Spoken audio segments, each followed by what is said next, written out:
Hey everybody, welcome back. So I'm going to give you a project update. Multiple projects, all the projects. Yes, many projects. So we're currently here in the train layout container. Let me turn that fan off real quick here.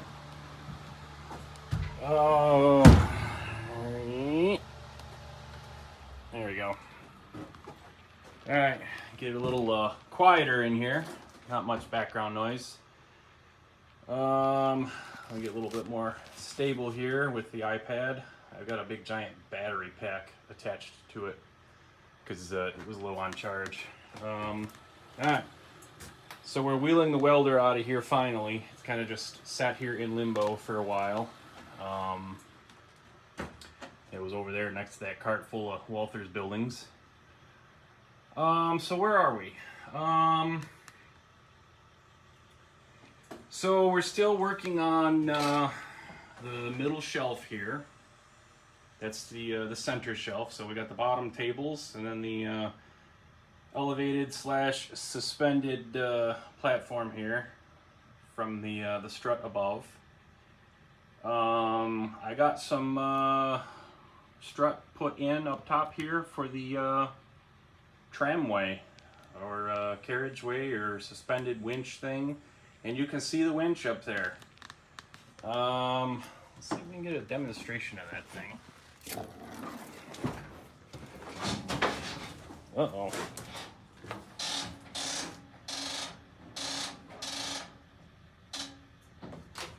Yeah, look at that crane. That crane is going over there for his 2 knotties. Yeah, I should have been better prepared here. I'm kind of in a rush. So, the sprout is... Where'd that thing go? I kicked it down. The sprout is hanging out with her friends, and then we're going to a get-together tonight. So I'm kind of all discombobulated at the moment. Sorry, it is what it is. Alright. Alright, okay, so there it is. There is the Vivor overhead winch, and you can see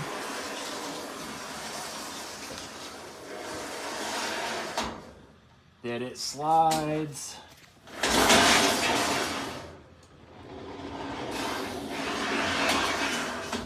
Am I stepping on something here? Is that why it wants to come back? I don't know. Anyway, that's what I was going for to help put in the third shelf. So where we have our shelf over here in the middle, there's going to be a third one above it. That mountain is going to be part of it. It's going to be all alpine scenery. So I'm going to need this overhead crane in order to help lift in the heavy pieces of MDF and whatever else, and to temporarily support the shelf while we're doing things. I haven't quite figured out how I'm going to shoehorn everything together yet, but don't worry, you'll be part of it virtually. Yeah, so this winch, where the hell's the thingy? Alright, winch go down. Or not. Yeah, we had to reset the emergency stop.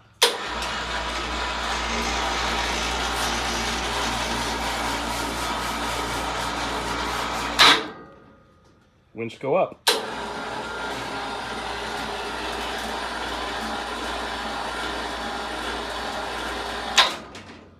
And you'll notice it's got that little square thing there. That's the stop. The out of limit stop to shut the winch off automatically. So when that red circular piece of plastic hits that square flapper thing, it'll shut off. So and then it'll go down. So you can't, accidentally exceed the limit of the cable thing. Yeah. Alright. Multiple hands is like splitting my brain in half. So let's get more stable here. So yeah, so the winch can be rolled down the strut. You'll see there I've got some hitch pins connecting it up there, so it's actually removable. We could run the trolleys out the end of the strut and remove it that way. We could also pull those pins and kind of disassemble the whole thing where it sits. It's using these things, these USA trolley adapters. And basically I just drilled a big hole in the center of 2 of them that I had in order to put the hitch pin in there.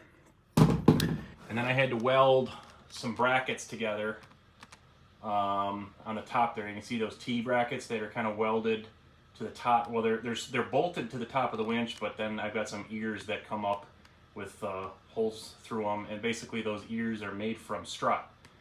So you've got the the 2-hole or the 4-hole straps that allow you to join the strut together end to end, kind of like right up there on the top there. You'll see that strip of metal there, and then you basically just bolt it together.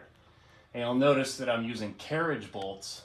Those are like the semi-rounded, sort of flat. They don't have any wrench flats to put like a spanner wrench or a box wrench on the head of it. It's it just goes up in there. It's got the square thing, and then I just put a nut on the other side. I don't know if I can get this up high enough. Oh, I think I got that up high so you can see what was going on. So I got this stupid battery pack that I'm also holding on to here because the iPad was dead. I tried charging it, and every single charger that I had just wouldn't chooch. So I finally just threw it on the laptop dock for my work laptop, and that puts out the business. So finally it put in like 20%. So we're kind of where we're going to be for the long run here for these factory buildings, I think. These auto racks are just there. They're just being stored because they're in the way elsewhere. I picked up another modern reefer for the cold storage warehouse, and I picked up the high fructose corn syrup transfer facility for those tanks that are next to that factory. And then that also came with that shipping container office, which is a perfect fit to go next to the engine house for the yard. So I like to grab kits that, fulfill lots of different roles so you get the biggest bang for your buck.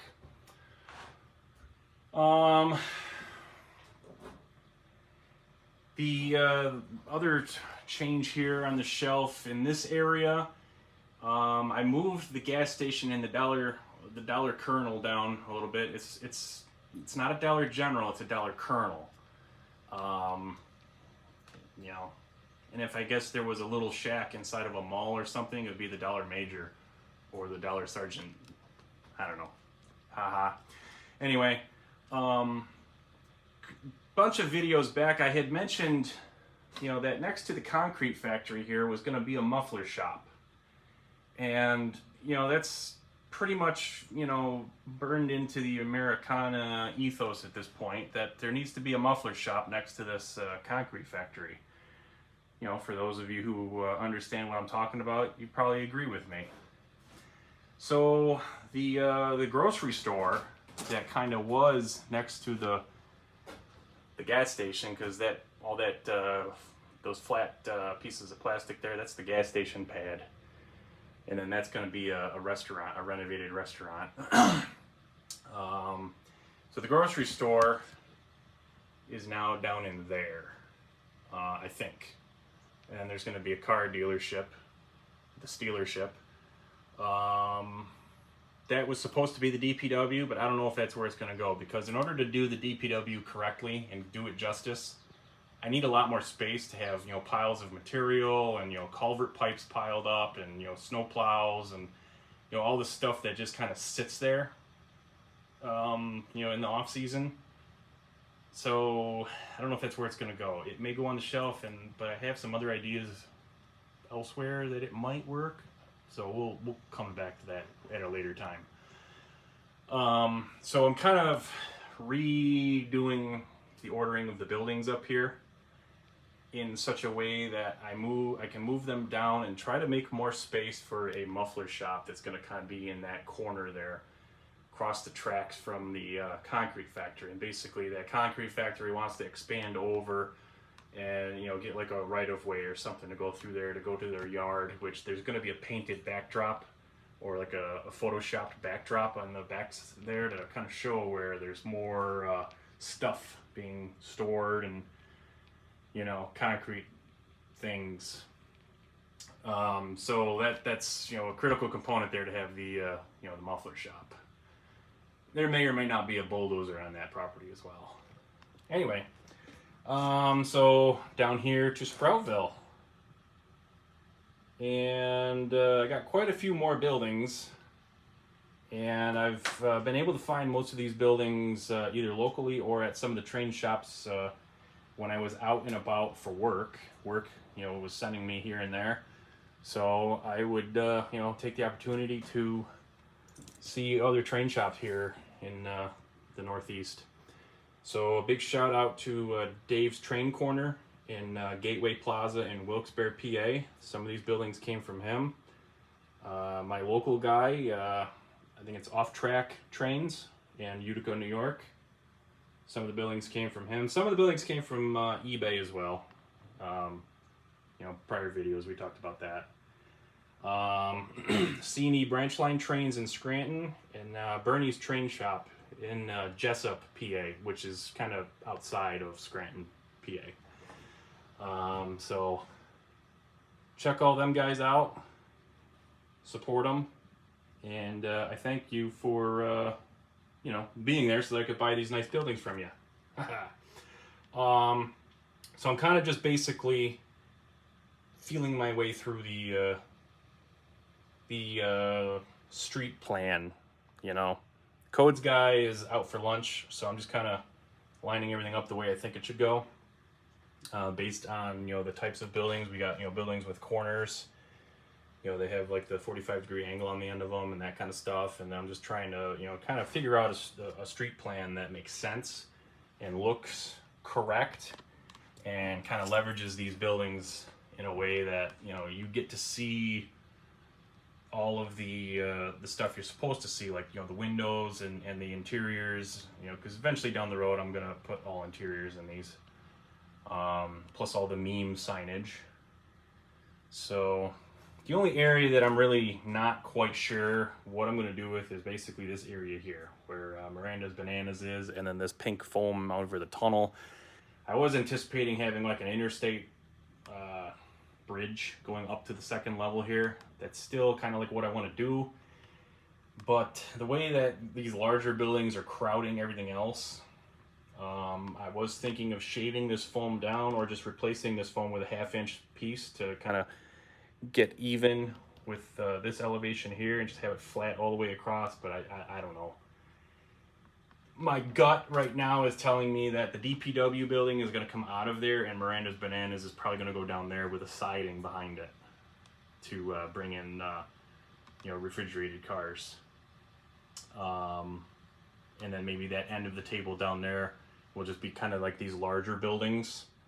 Plus, don't forget, we have to have the Sproutville Diner down there. But then again, maybe we'll move Sproutville Diner over here and bring it closer to your focus, you know, as you're standing where I'm standing. I don't know. We'll see. Up there on the hill, there's going to be a small school, maybe a restaurant, and maybe some sort of health center. I can neither confirm nor deny that I was working at a hospital system down in PA that ended with Isinger.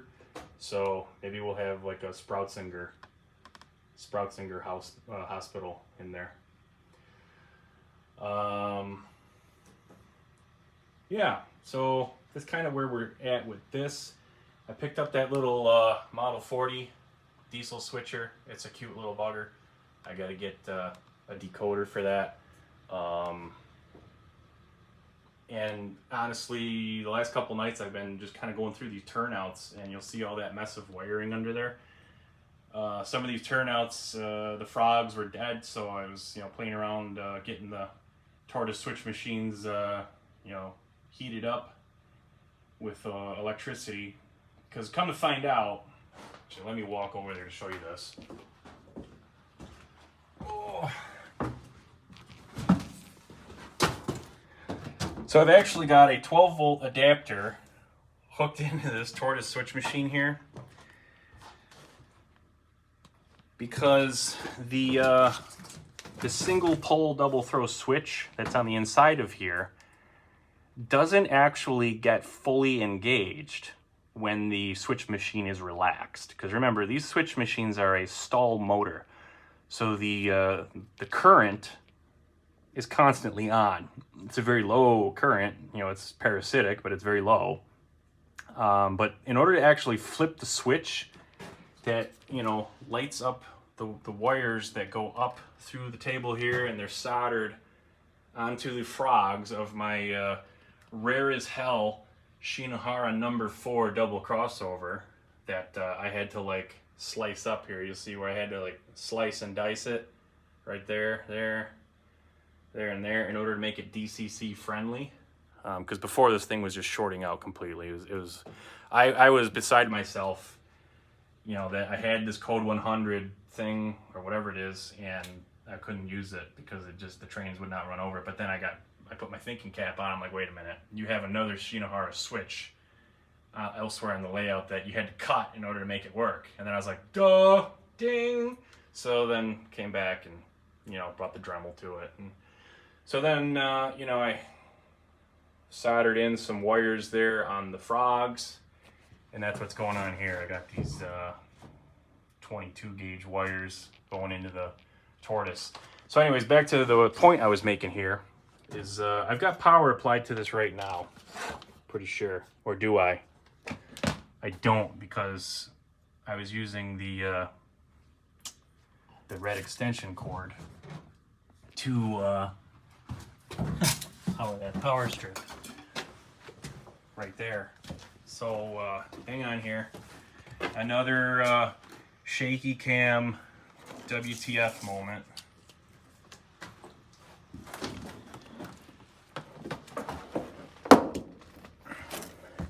Alright, you get in there. There. Okay. So now let's go over here and talk about this again.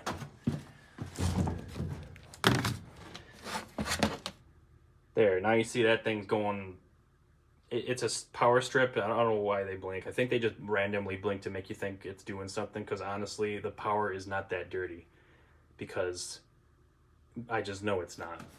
Anyway. Oh, I bumped into that. Okay, so if the switch machine is not actually powered, the mechanism inside doesn't swing far enough over to actually engage the single pole double throw switch that sends power to the frog. So let me see if I can stabilize the iPad here real good. Okay, and I'm gonna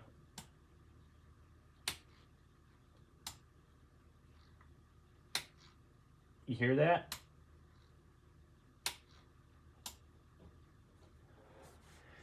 So what I was running into is I wired this stuff all up, and I threw these switches by hand. Basically, I did this. Now it says in the, you know, the documentation that comes with the switch machine, oh, thou shalt not move the thing by hand, otherwise you void the warranty. Well, I mean, just don't be a butcher. Don't be a beast. Just carefully move it over. But what I found is, see that little amount of play there? That's the actual play that gets taken up when the electricity actually moves this thing instead of your fingy. And that's what actually throws the internal switch. So I was, you know, over here with my electric meter doing continuity test on the frog and the rails and everything, and I was getting nothing. And I was like, what the heck? So finally it dawned on me, like, I wonder. So that's why I hooked up this 12-volt adapter real quick here and juiced it.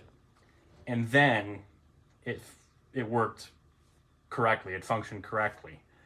So I've got these two machines here. Just, you know, the one is wired parallel off the other for power, just so that this inside track is powered throughout the double crossover. Because the problem I was having was, you know, I don't know if you saw those Aethern Southern Pacific engines over here. These guys. Eugene and whoever the hell that one is. Got these used on eBay. And basically I went through them and found out why they were used on eBay. They were just, I don't know. The truck wasn't powering. I think it was this 45 T2 here. One of the trucks wasn't even like grabbing power from the rails, and it was because the black finish that they put on the electrical contactor that actually touches the bushings on the wheels to grab the electricity and send it to the decoder. The black finish was so thick that it wasn't even allowing electricity to pass through it. So I scraped it all off, you know, brought the Dremel in there and, you know, brightened everything up and got everything, you know, flowing, threw some dielectric grease on it, and then it was happy.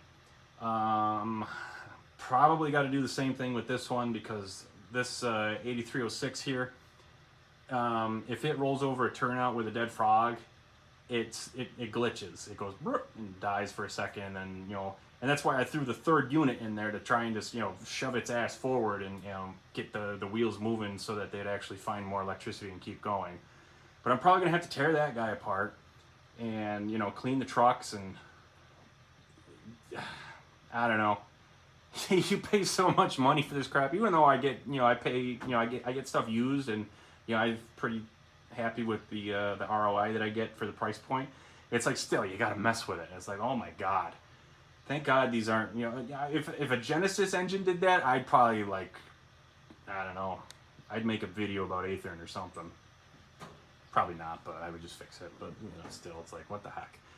But yeah, basically this thing would, you know, this train here, and it goes all the way back there to where that CSX boxcar is. It's a pretty heavy train, I'm not gonna lie. In fact, these gondolas here, got them from Dave.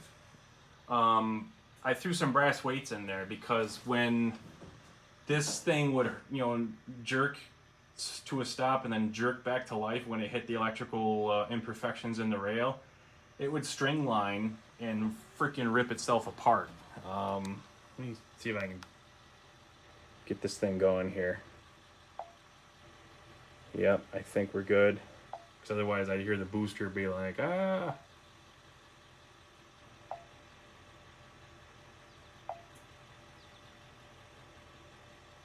Do we got lights on? Yep, we got lights, so we good to go.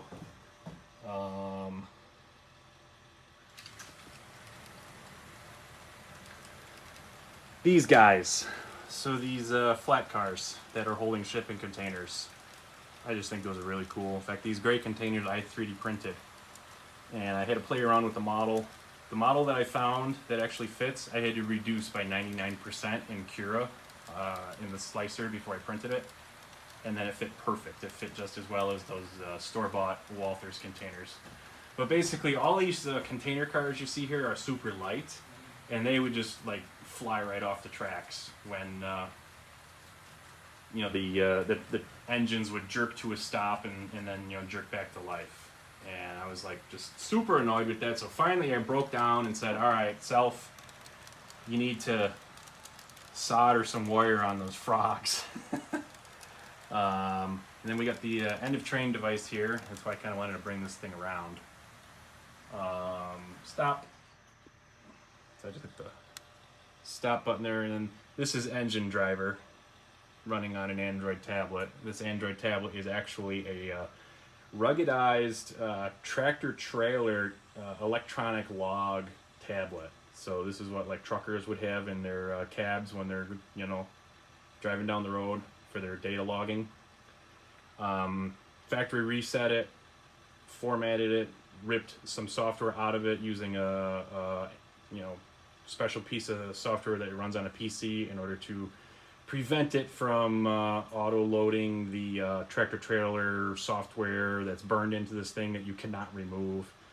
but still managed to get it to a point where it would accept the APK packages so that you could install things manually.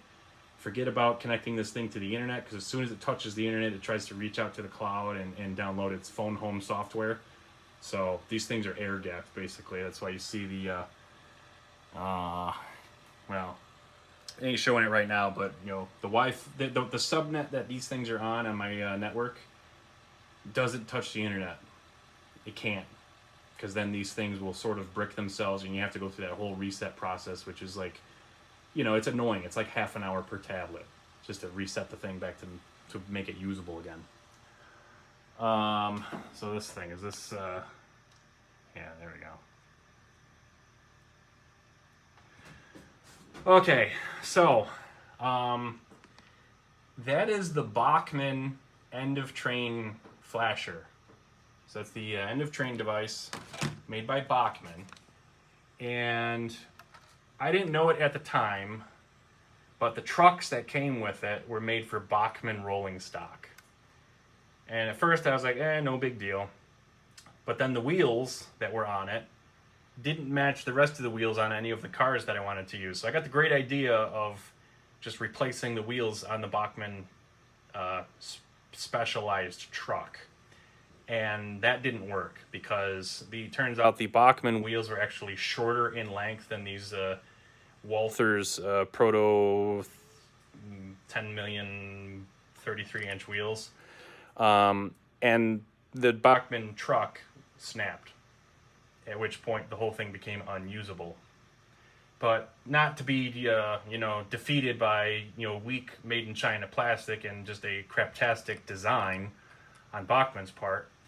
What I did is I found some ESU pickup fingers. So that's what you see here. Super glued on the over top where the screw goes in. So it's super glued in there, and then I used a 30 gauge wire to connect from the ESU pickup and go back to the circuit board. So this is the actual Bachmann circuit board. And I reused that, and I super glued that to the bottom of the car. And then I ran some wire around, and you can see here that silver there and that silver there, near the wheels. That's just the silver where I joined the original Bachmann wiring to the extension. I didn't even bother like putting heat shrink on it or anything. But it's super glued right to the car. So this thing rotates pretty freely. I mean, it's good enough. It works. And as you saw, it goes around the track without derailing.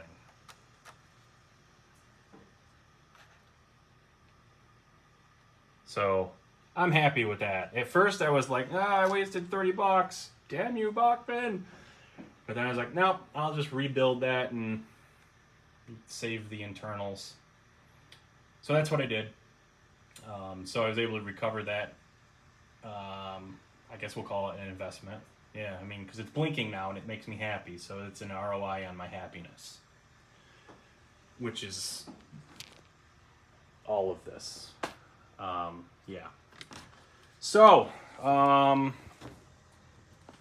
down here is the Walther's transformer factory. So those finally started, hitting store shelves. Sorry, Dave. Dave knows what I mean. So that's the overhead crane for the transformer factory. And this is a very modern looking contemporary overhead crane, which is what I wanted. So I had to buy 2 transformer factories just to get enough craneage in order to go on the front side of Stunati's there. So remember, this is going to be a precast concrete factory. So they're going to be making bridge beams and, just all sorts of stuff from precast concrete. And the items that they make are going to end up on these flat cars. So I think these are channel side 89-foot flat cars. So in order to properly load a big long precast concrete beam onto the flat car, I need enough overhead crane to make it believable. So that's why I need 2 of these cranes. And then, this is the actual crane that, is going to span between these 2 tracks here. So this thing I got to cut. You see that little mark in the edge of the plastic here? Eep, right there. Let me, right there, that one. So that's where this thing needs to be cut. So I need to cut that dimension, you know, with that line, strike a line all the way across with a T-square, and then cut off that much.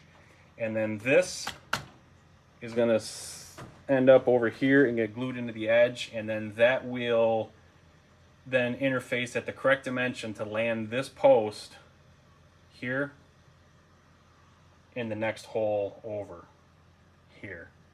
So then basically I have one seamless concrete pad under the crane, and I'll have to put some putty in there to make it actual seamless and then paint it obviously. But if you know, basically what I'm going for is here, I need a longer crane than what Walthers provides with the kit. So I was able to cut, where's the cut?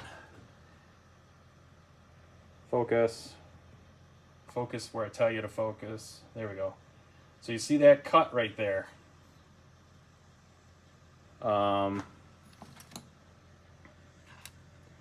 That's the remainder off the end of one of the I-beams for the crane to run on. So I cut that off and then glued it back together, did it with both of them, and joined these two cranes together. I'm really hoping that at some point Walthers makes this crane, this modern crane, a standalone item for sale so that you don't have to buy the transformer factory. I'm not upset that I had to buy the transformer factory because I'm actually going to use the factory buildings for another project down the road. So I can neither confirm nor deny that, you know, there may be another shipping container somewhere, and we're going to run track out of this one, out the end of this one, around the corner and into that container, and have a whole nother table going with a giant chemical factory, which basically I'm going to be using the Walthers transformer factory and a couple other buildings here for that. And then that also may be a two-tier setup, and I might try to give my old man some space to do some, you know, oldie areas, you know, like 1950s, 1940s type stuff. And basically what's going on there is at the end of this yard, we're going to extend this shelf all the way through. So I'm going to use the wall control panels to actually suspend another temporary shelf. It's going to be like a module that just sits on top of shelf brackets that plug into this wall control stuff. It's going to come around and then go around the outside door and then over. And then over here, you'll see I've already got a curved turnout in place. We're going to, oh, my hand needs to, yeah. So we're going to cut the edge material here and then come out and square this up to have a lift out piece that's going to come around with a 24-inch radius and then join in somewhere in here with that. And then we're actually going to have a double track main line exiting out of here and then going around and out, and it'll be its own little set of scenery and, you know, whatever. And I also think what we're going to do is we are going to tie in the coal mine. So you see where that BNSF engine is there? That's where the single track going into the coal area is going to be. And oh yeah, so I got to talk about all these buildings. Sorry. Yeah, so I got these. Well, I didn't get the gas station from Dave's Train Corner, but all these little plastic, I think they're like Tyco buildings. Let me get this guy out of the way. That's a Roundhouse Rubble from eBay. I had my hopes up, but somebody soldered the ground of the LEDs. Actually, they weren't LED bulbs, just regular old light bulbs. They soldered the ground of the light bulbs to the chassis. And I think they smoked the decoder that came with that. So, but I rewired it, and it's basically good to go at this point. I just need to put it back together. So all these little buildings here and that old-time gas station, basically the look I'm going for is, you know, some hill town in West Virginia or something going alongside the tracks, and then that's going to turn into the coal mine on that shelf. And then they're going to be a single track exiting here, and then going up into that, you know, temporary module. So basically I'm just going to remove all these bins, put the shelf brackets in on the wall control because it's, you know, it's quick attach, and then just join everything together and send it out. That's that. All right, so real quick here, there's the dehumidifier that I turn on to control humidity inside here. All these bugs that are stuck to the ceiling are stuck there because there was humidity on the ceiling one night, and then all those bugs just stuck. They stayed. So I need to scrub them off.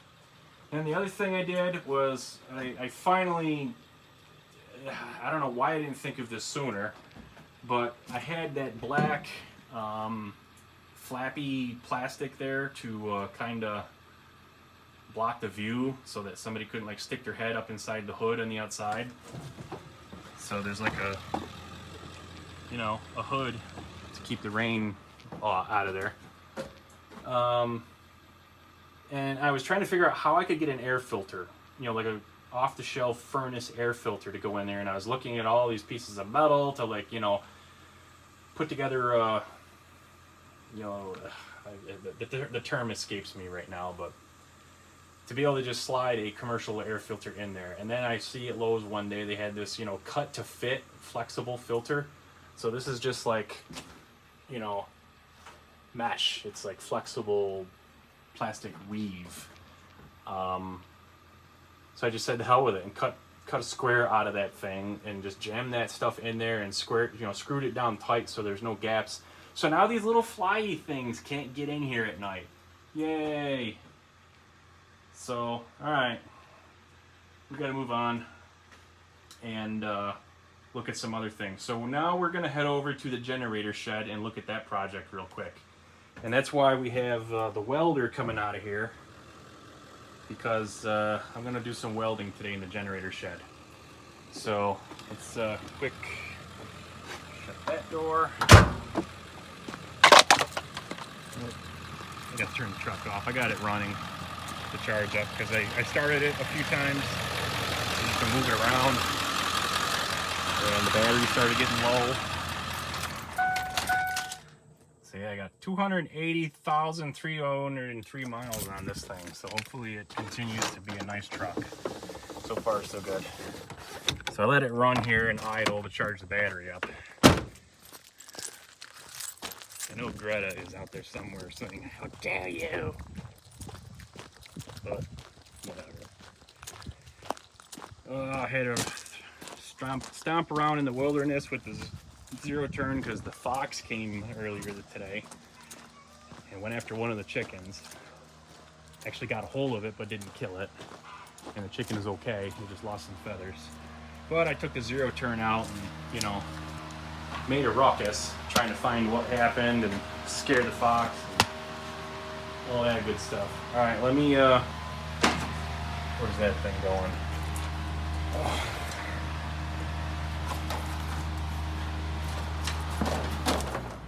I'm gonna turn that off so that we can hear ourselves. Basically, that fan just kind of keeps the little generator shed here from getting too hot. All right, so what are we doing here? So this is project number 2 that's kind of in flight here. So we had a successful test of this automatic propane generator. So for the fans of the channel that came here for the generator, I haven't forgotten about you guys. I still love you, and you're going to be getting some red meat here shortly. So a couple things. That stupid wiring box, this was functioning, now it's not. I think it's just the wiring. It might have gotten wet or something, but we're gonna fix that. I'm gonna get it inside, get it mounted. That's the goal today, is to get the subframe built to hang this thing from the ceiling. So my plan is to just cut the square tubing off of these metal channels here. You see you got the rubber isolator there and then this C channel under it. I'm just going to separate the C channel from the square tubing. So this, you know, transport frame is just going to go bye-bye. And I'm just going to use those C channels under there to land right on strut and then suspend that strut from the ceiling with threaded rod. The other thing that this is not actually running right now is I'm pretty sure there's a propane leak, because I left for work, came back a few days later, and this guy's empty. So, and I did kind of smell a little bit of vapor. I think the suspect is that whole thing right there. So I may be getting a new one of them here shortly. We'll find out. But, you know, transfer switch is still happy. Remember, we had the overcurrent situation in there where we blew up some of the wiring on the controller board. That's still good. I test cranked this thing and it wasn't opening that fuel solenoid, because I think, again, something got wet, because, you know, we're not exactly perfect here. But, you know, this is going inside. Emptied out these fuel drums, took care of some waste oil, just playing catch up. So anyways, in here. Okay, so we got the 30 kilowatt diesel, and up above it in this area here is where we're going to suspend the 10 kilowatt propane. So I'm already making some marks on the ceiling there where I need to weld in some strut. And let's see, up in there, at the up above those white pipes next to the strut that's already there holding up that raceway, there's a 3-inch piece that's got to go in there. And then over here, I'm just going to weld in a piece there. And basically, these are the leftovers of everything that I cut, and when I put in the overhead crane in the train room, in the train container. So these are getting repurposed and reused. I already pre-cut the stuff that's going to go up there, and that side you'll see I got a 12-inch piece there, and that 24-inch mark is where the C channel on the alternator of the generator is going to line up. So over in front there where that 3-inch piece goes, and at the end of this longer one near the wall there, that's coming, the first C channel is going to sit under there, the second one's going to sit under here. Basically it's kind of going to be like this, but instead of the strut coming this way, it's going to go this way. And then I got to obviously move the muffler for the diesel. I remember I did one of my videos before, I talked about that and kind of had like a eureka moment of how I was going to orient the muffler. Honestly, I forgot. So I'm going to have to go back and watch my own stupid video to remember how I'm supposed to do this. And then we've got all this space up in here to join all the wiring together, and it's going to be done correctly, don't you worry. All you Mike Holtz forum evangelists, just settle down, okay? I have terminal blocks that are going to go in there. You see those black things that are kind of screwed into the back there? Well, that was a prior attempt with a terminal strip, and I was not happy with it at all. It was going to shake itself apart and create potential for shorts, so that's why it never got used. So I just brought this stuff out into the open and put good size connector or splice connectors on there, and electrical tape. That there's the high voltage electrical tape underneath the regular electrical tape, so just relax, it's all good. That's going to get fixed here shortly, so you're going to see all the wonderful compliant stuff that's going to happen here.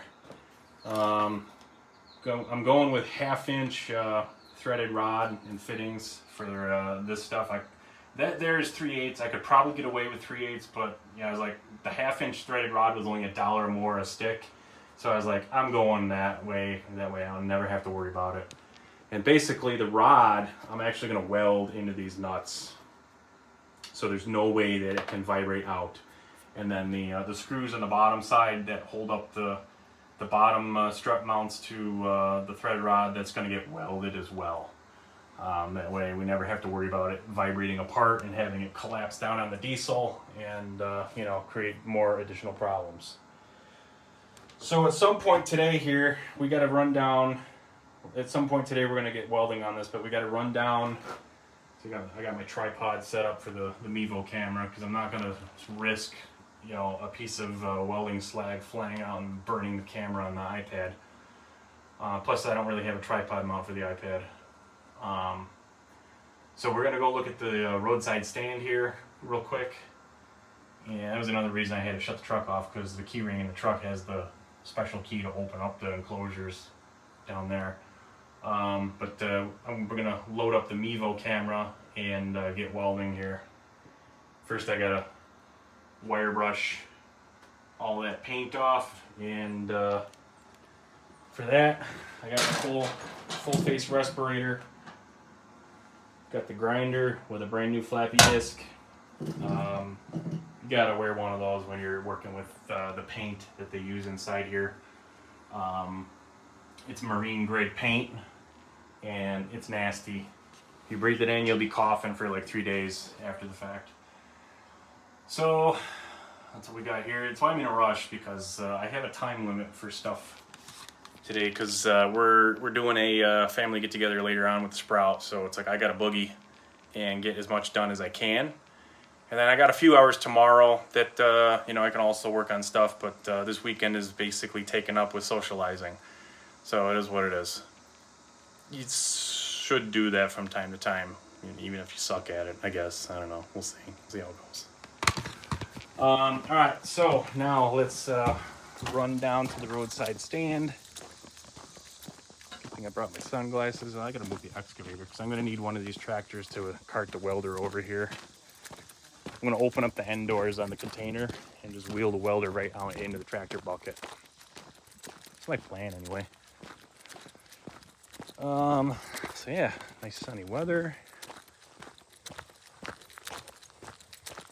I don't really know what to say in this interim period here. Hopefully there's no customers either. Yeah. It would be kind of weird if we had an egg customer or something. I come wheeling down with an iPad, talking to myself. So there it is. So we're gonna take the back way, which is down through the weeds here.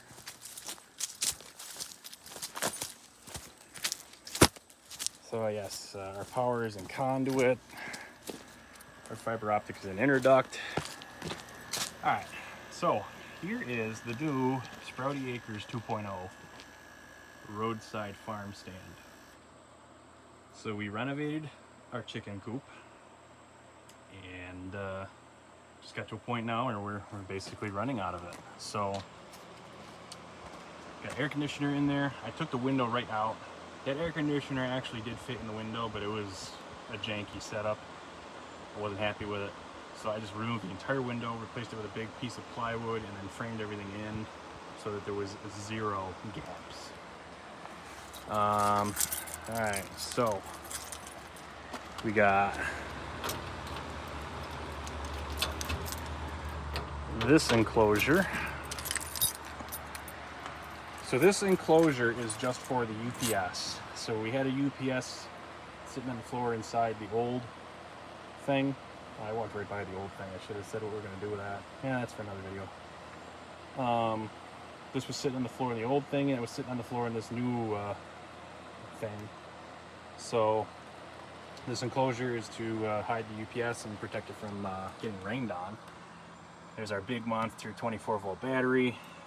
That takes the place of the internal pack that had gone dead. Got a GFCI outlet in there for that. Everything here is GFCI on the outside anyway. I'm thinking I could also fit another switch in here, so I may put another 12-port switch and alleviate some of the stuff that's going on in there. You'll see that in a second here. So all the wiring, low battery. Hope you're still recording. Yeah, I better hurry up. All the wiring is going to be in conduit. I just need to get the pieces and get the right kind of LBs and LRs and that kind of stuff. All these are GFCI.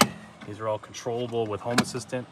So we can actually turn on the air conditioner and turn it off with Home Assistant, as well as a lot of other stuff. All right. So we got our breaker panel. That's the Cisco. It's a 12-port, but it's actually got 2 SFP uplinks or 2 copper uplinks. So there's actually going to be a redundant fiber going up to the chicken coop where the secondary core switch is. This is UPS power So this there's a cable going back to the UPS. That's what that yellow connector is on the top there. And then it's also feeding that right there. So there's UPS power available for all of the automation stuff, as well as the fire alarm. So there's a smoke detector inside. That's what that blue cable is, with the 14.3 wire there. I like using 14.3 because I use insulated connector for the telemetry wire, or the trigger wire for the relay. I don't want the trigger wire being bare when it's floating around inside. So this is the relay that then gets converted into a dry contact, which comes up to our automation board. So one of those inputs there actually goes into there. And when the smoke alarm goes off, it tells Home Assistant, and then we get audible alerts as well as alerts on our phone, just like all the other structures up top. That double relay pack there is the door magnet. So there's a 600-pound magnet for the door. So at night when we close up through Home Assistant. We don't have to come down here and physically lock anything anymore or screw around with it. We could turn the lights off, turn the air conditioner off, turn the door magnet on, all from Home Assistant. So basically that's what you're seeing here. And these outlets on the outside also come out of that for 4-gang relay. UPS is on its own breaker, and I think eventually I'm going to have to move these breakers around a little bit to balance the phases on my power consumption, because I'm really lopsided on like the B side. If you are a business customer and you know how National Grid likes to ding you for power factor usage, you know what I'm talking about, and you feel it. You feel it in your wallet. And I feel for you as well. All right, so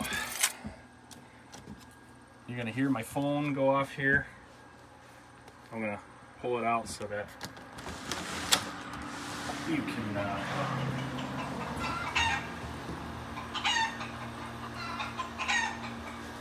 so that is our alert to let us know that we had a night customer.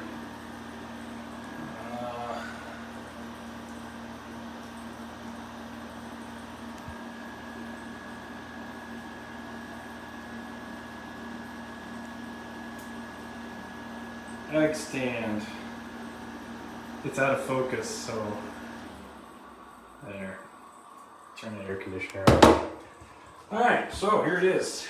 We have our fridge where the eggs are. The Sprout has her handmade soap. Look at that. That Sprout, she's pretty crafty. In the corner here, I have a temperature sensor. So that is a temperature and humidity sensor. It's an ESP01 or something. And then in there, I've got another one. That's an ESP01 on a relay, and that controls the open sign. So we can turn the open sign on and off remotely from Home Assistant. We got cameras everywhere, motion sensor. That's our wireless access point. There's another one out there on that pole by the driveway. There's our smoke detector. That's the one that goes back into the panel and goes into Home Assistant. And we've got an emergency exit door release. So in the off chance that somebody finds themselves in here with the magnet active, they can hit that and have free egress. That's kind of important,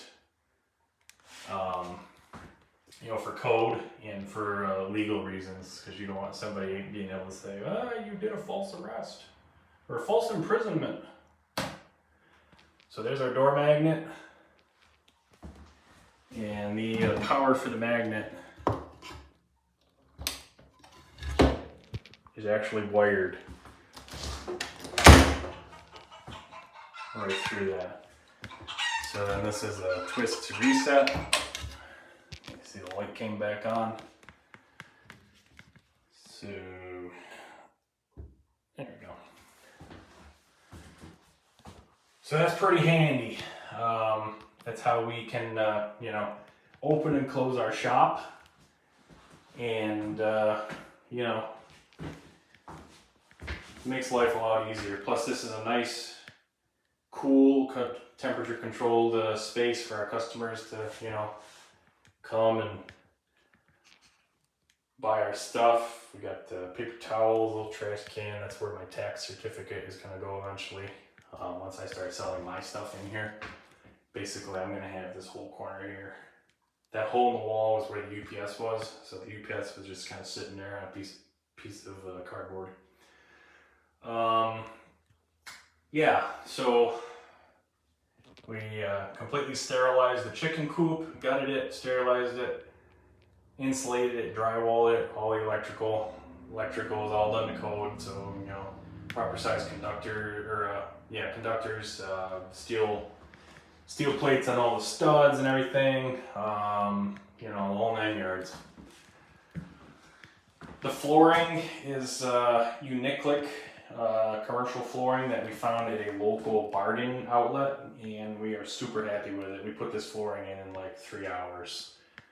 I can't say enough good things about this, you know, click together flooring system. It came out excellent. If you ever do that flooring, make sure you get the flooring cutter. So they sell a cutter.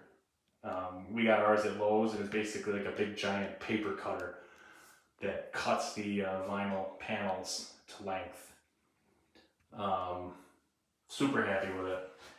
The next project that we do is going to be the old roadside stand. We're going to renovate that into an outhouse, an executive level outhouse.